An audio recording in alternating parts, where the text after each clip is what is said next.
Good morning! We're off to Balasin today and it's still 5 a.m. Kaya kung titingnan nyo, napakadilim pa ng kapaligiran. We have an early flight today and kinakabahan ako kasi we're taking a 17-seater plane. So, ako, matakotin kasi ako pag maalog ang flight. But it's okay, 25 minutes lang naman at makakarating na rin tayo sa Balisin. At ito na nga, nakarating na tayo safely sa Balisin. And we're taking the golf cart going to our villa. So for this time, we are staying at the Bali Villa. Ito na nga, room tour for you guys. Tada! So, ito na ang aming room.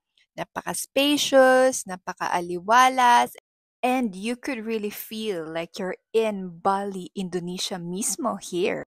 So, ito ang banyo, ang aking favorite part sa mga room tours. Gusto ko lagi chine-check kaagad ang banyo kung malinis at maaliwalas at mabango. Yun ang importante sa akin na maayos ang banyo. And ito ang balcony. Siyempre dito tayo tatambay, mag-chill-chill.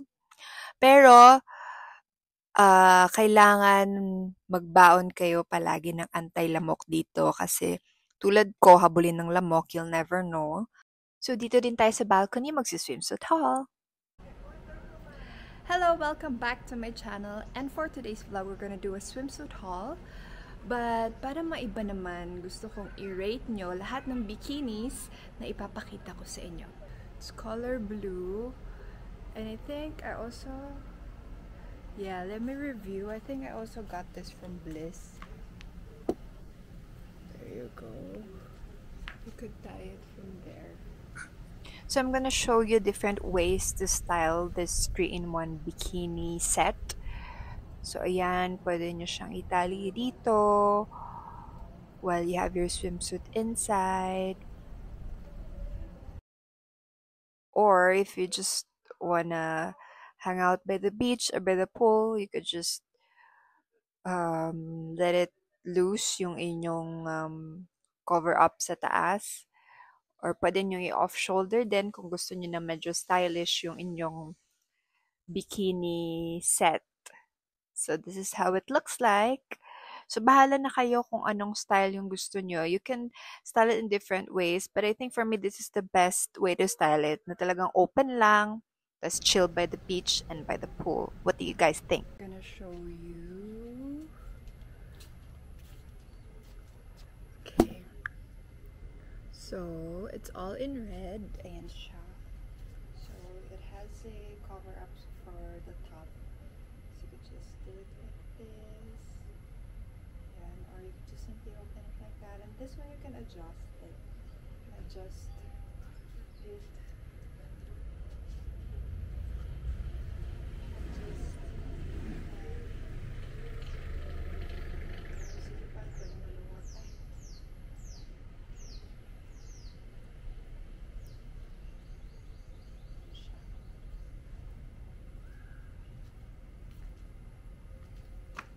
So rate this bikini from 1 to 10. So this one is in red. I got this from the same store that I got the blue one. It's also a 3-in-1 set. I got this from TikTok shop from the shop named Bliss.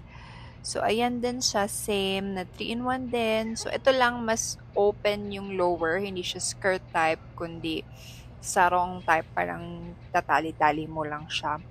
But it's also the same. You could just open yung sa taas para mas maaliwalas lang. Rate this all white set from Sleek and Chic from 1 to 10.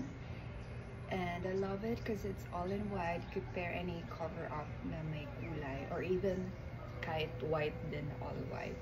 And I love it because it's like you're ready to swim anytime. And it looks so classy. So rate this from 1 to 10. I love this set because it makes you sexier. Ayan, you could adjust it and lower it para mas kita ang curves nyo. O, diba? I love it! This set is from Sleek and Chic.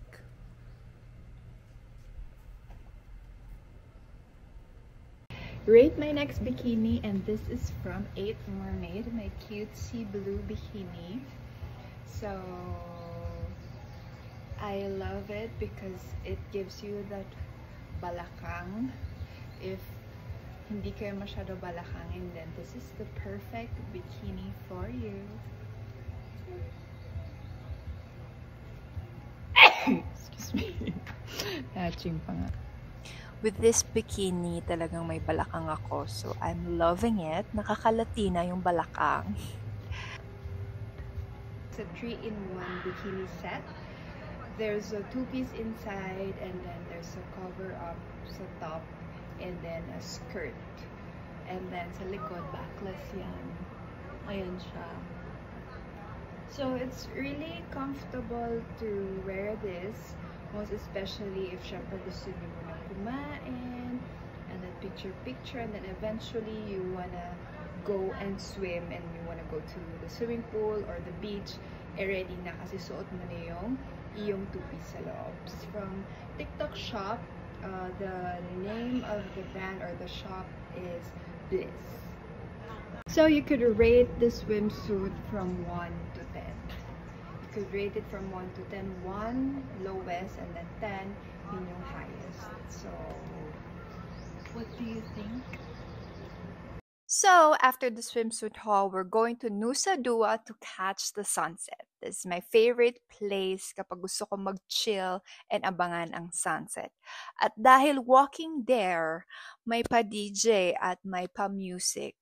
Magda-dance-dance muna tayo. Swerte tayo because during this time, walang taong dumadaan. Because usually in the afternoon, marami nang papunta sa Nusa Dua dahil doon na nga sila magka-cocktails at mag-aabang ng sunset.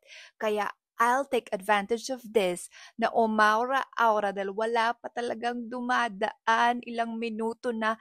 At ito na nga, ayan na si ate dahil maghatid na siya ng order. But of course, we'll continue dancing dahil dito na tayo sa Nusa Dua with the DJ and the perfect view for cocktails and sunset. Cheers, everybody! Ang ganda-ganda ng view talaga dito. Favorite spot talaga always.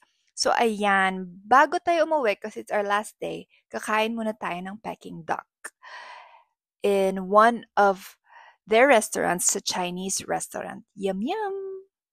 So, we are going home na today. Yeah, I hope you guys like my swimsuit haul / rate my bikinis, and sana nakakuha ako ng magandang rating sa inyo guys. Until my next vlog, please do comment down below kung ano yung mga gusto niyong vlogs na mapanood dito sa channel ko. So we're off to Manila, we're going back, and I'm gonna miss Balisin. Once again, sana makabalik kami dito ulit next time around, and ibang vlog naman ang hahandog ko sa inyo. I-comment nyo kung ano yung mga gusto nyo na mapanood dito sa Balisin. Don't forget to subscribe. We're going home and I'm so happy dahil mas malaking plane ang sasakyan natin for today. Kahit na ilang beses na akong nakasakay ng maliliit na plane, yung mga ilang seater lang or yung mga chopper, ganyan. Takot pa rin talaga ako kasi nga the smaller it is, mas ramdam niyo yung hangin.